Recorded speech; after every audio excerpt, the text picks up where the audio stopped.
क्या कायन दादी ठीक है? हाँ, बस थोड़ा थक गई है। सोचो, सुबह से रात तक लोग उनके साथ फोटोज खींच रहे थे। वो बूढ़ी हैं, अभी वो इतना नहीं कर सकती। अंकल शेंगडोंग भी, वो हॉस्पिटल में है।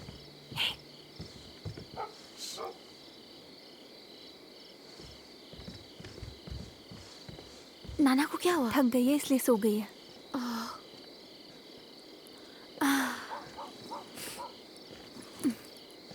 मैं बस ऐसे ही मिलने आई हूँ। शहर के गेस्ट हाउस रिजर्वेशन तक पूरी भीड़ वहाँ चली गई है। अगले हफ्ते बहुत ज़्यादा बुकिंग्स होने वाली हैं, लेकिन आज जैसी भीड़ नहीं होने वाली है। अगर फिर से ऐसी भीड़ होगी तो मैं तो टूट ही जाऊंगी। इतना आसान नहीं है। अरे हुआंग भी यहाँ पर है। मैं तुमसे मिलने आई थी, पर तुम्हारी आवाज़ को क्या हुआ? मैं पूरे दिन बात कर रहा था तो मेरी आवाज़ बैठ गई है।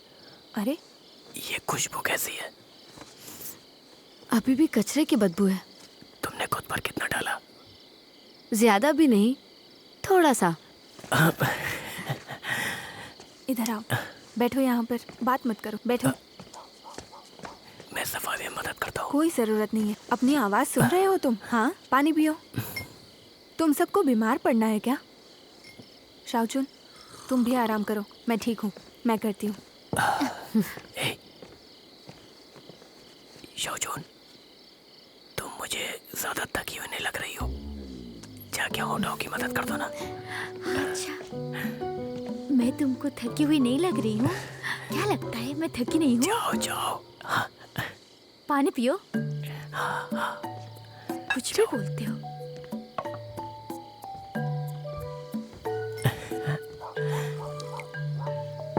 हाँ, कोई तो तुम्हारा ख्याल रखने वाला है। सुनो, कल मैं ट्रम्पेट लेकर गांव जाने वाली हूँ। कल गांव में बहुत सारे लोग कचरा साफ करने में मदद करेंगे। तुम आ रहे हो? कल सुबह मैं मजदूरों को उनकी पकड़ देने जाऊंगा। मैं नहीं आ सकता। हाँ, फिर मैं तुम्हें परेशान नहीं करूंगी।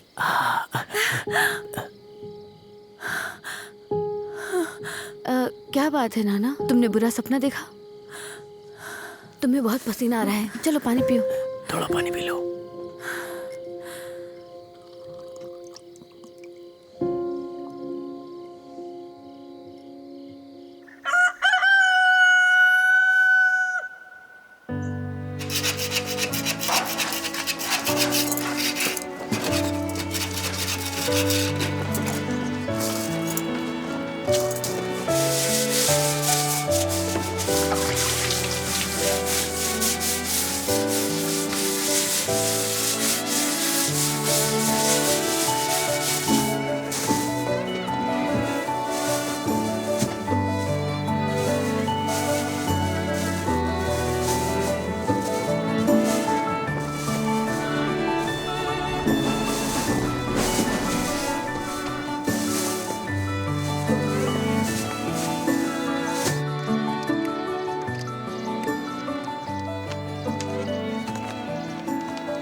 अरे काफी मोटी गद्दी है। याओ अंकल, मैं अपनी पगार लेने आई हूँ। हाँ। अरे होंगडो, तुम भी यहाँ हो? हाँ, मैं भी हूँ। हाँ। डाशिया, सबसे पहले मेरी क्वीन का हिसाब करेंगे। ये मेरी क्वीन क्या लगा कर रखा है? मेरे पीछे आना है तो नंबर लेके रखो। घबराओ मत, काम खत्म होते ही मैं चला जाऊंगा। कोई जल्दी नहीं है, आज फ्री हूँ। आज तुम्हारी दुकान बंद है क्या? नहीं, आज खोलूंगी भी तो पापा कहेंगे मैं कुछ नहीं करती।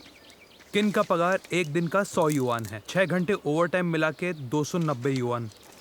290 युआन? अपनी क्वीन का 300 कर दो। 300। अंकल याओ, आप कब से इतने उदार हो गए? मुझसे बल्ब लेते वक्त भी मोल भाव करते थे।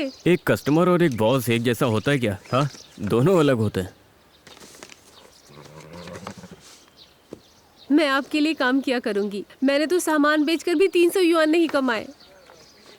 इसे मैं यांग जिनान के लिए जूते खरीदूंगी। क्या यांग जियान के लिए नए जूते लेने और अपने पापा के लिए कुछ नहीं लोगी? उनके लिए क्या खरीदना है? वो हमेशा चिल्लाते रहते हैं।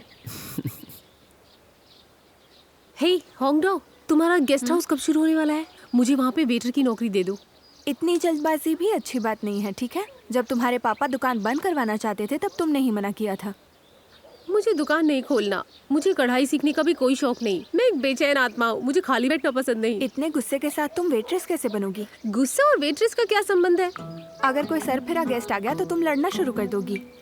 मैं लोगों से लड़ नहीं सकती, सिर्फ बहस कर सकती हूँ। और मैं बहुत ही उत्साही हूँ और मैं बोलती भी बहुत हूँ, किसी से भी बात कर सकती हूँ। फॉरनर भी आए तो कोई दिक्कत नहीं, मैं उनसे भी इशारों में बात कर सकती हूँ। बात तो नहीं, बिल्कुल सही। तुम ज्यादा बोलते हो। मैं रिटेल हूँ और तुम होलसेल, तुम ज्यादा बातों नहीं हो। बस करो, मैं हिसाब कर रहा हूँ। सुनो, चुप बैठो। अच्छा, वैसे ज्यादा बात करने वालों की जरूरत तो पड़ती है, इसके बारे में अच्छे से सोचना। अगर तुम हमारे गेस्ट हाउस में काम करना चाहती हो, मुझे अपना फैसला बता देना, फिर हम सैलरी डिस्कस कर लेंगे। एम्प्लॉय ट्रेनिंग के वक्त आ जाना तुम, ठीक है? मैंने फैसला कर लिया, मैं आऊंगी। अच्छे से सोचा है, इंटीरियर का काम और खुलने में काफी महीने लग जाएंगे, इसीलिए अच्छे से सोचना, जल्दबाजी में नहीं। अगर सच में काम करना तो अपने पेरेंट्स से बात करो। दुकान में मैं बेचना सब समझती हूँ, मैं 3 साल की बच्ची थोड़ी हूँ। क्या यांग जिनान भी मेरे साथ काम कर सकता है? नहीं, वो काम अच्छा करता है। तुम दोनों में से मुझे सिर्फ एक ही चाहिए। लेकिन क्यों? तुम जानती हो क्यों? अगर तुम दोनों साथ आओगे तो हर दिन झगड़ा करोगे। सच है, वैसे भी पता नहीं तब तक हम साथ में होंगे भी कि नहीं। मैं तुम्हें एक बात बताती हूँ, पिछली बार उसने मुझसे झूठ बोला कि वो सोने जा रहा है, पता चला वो रात भर गेम खेल रहा था। ये तो गलत बात है, उससे ब्रेकअप कर लो। आप कुछ भी बोलते रहते हो। होंग राव से ब्रेकअप क्यों नहीं कर लेते? हम लड़ते नहीं है ना, और मैं उससे झूठ नहीं बोलता। हे होंग राव, एक राज की बात कहूँ, जब अंकल याओ छोटे थे वो एक बावड़ी पे नहाने गए थे, इनके कपड़े चोरी हो गए थे और वो बिना कपड़ों के घर पे आए। वो यांग ग्वांजुन था। हाँ, यांग ग्वांजुन था। तो फिर वो करेले का जूस जो पीता था, क्लास में टेबल को चबाता और पेंसिल भी खाता, वो शी यांग था। हाँ, शी यांग। क्वीन, घबराओ मत, अच्छे से सोचो। मिस्टर जी ने की हुई सारी शर्मनाक हरकतों के बारे में। मेरे पास बहुत वक्त है।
Who you?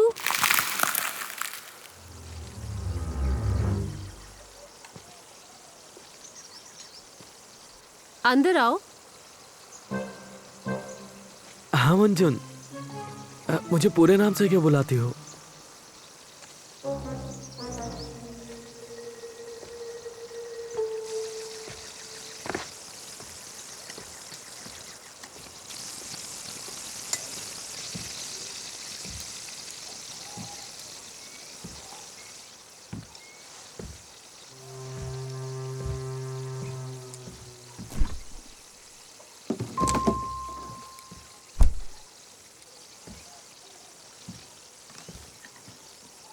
क्या पका रही हो?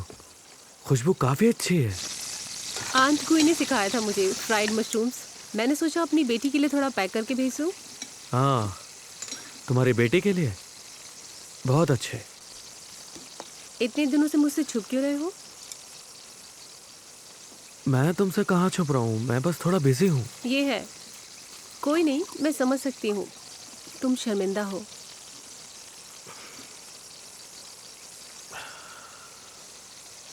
उस रात,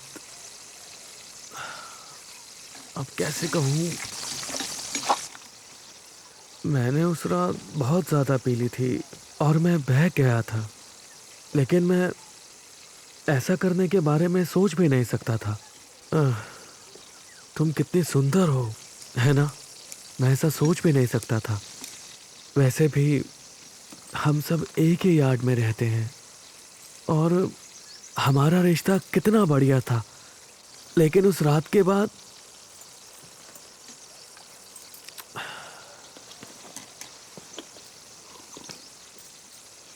सुनो हो, हाँ मैं तुम्हें पसंद करती हूँ।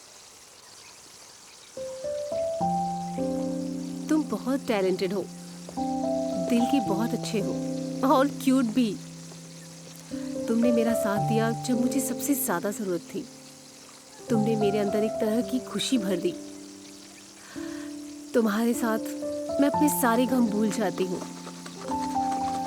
उस दिन तुम नशे में थे और मुझे खुश करने के लिए गिफ्ट दिया। उस रात मुझे सच में बहुत अच्छा लगा। मेरे लिए उतना ही काफ़ी था। तुम्हारी और मेरे बीच और कुछ नहीं हो सकता। क्या मतलब है तुम्हारा? मेरा मतलब, मैं तुमसे कोई रिश्ते की उम्मीद नहीं करती। पर मैं को समझा नहीं। अगर तुम मुझसे कोई रिश्ता नहीं रखना चाहती हो तो उस दिन वो सब हमारे बीच क्यों हुआ? मैं अकेली हूँ और तुम भी अकेले हो। हम दोनों उस हालात में जज्बात में बहक गए थे। ये सब हमारी मर्जी से हुआ, इसमें कोई गलत बात नहीं, बस हो गया।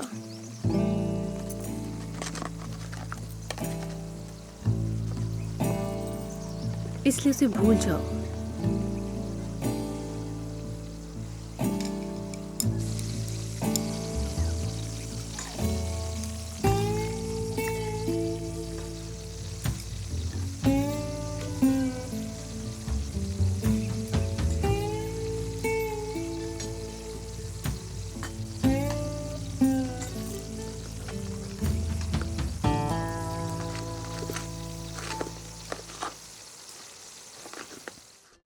听落雨掉进寂静的森林，看夕阳之下远山的风景。